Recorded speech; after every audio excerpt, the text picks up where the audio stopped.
കൊല്ലം മൈനാഗപ്പള്ളിയിൽ scooter യാത്രക്കാരിയെ car കയറ്റിക്കൊന്ന കേസിൽ പോലീസിന്റെ custody അപേക്ഷയിൽ ഇന്ന് വാദം കേൾക്കുന്നതായിരിക്കും. പ്രതികളായ അജ്മലിനെയും ഡോക്ടർ ശ്രീകുട്ടിയെയും കസ്റ്റഡിയിൽ വാങ്ങി അപകട സ്ഥലത്തടക്കം എത്തിച്ച് തെളിവെടുപ്പ് നടത്താനുള്ള നീക്കവുമുണ്ട്.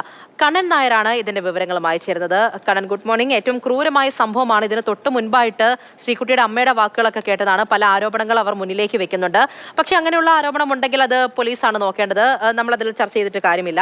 ക്രൂരമായ സംഭവമായതുകൊണ്ട് തന്നെയാണ് അങ്ങനെ പറയുന്നത്. എന്തായാലും കോടതി നടപടികളുണ്ട്. എങ്ങനെയായിരിക്കും പുരോഗമിക്കുക?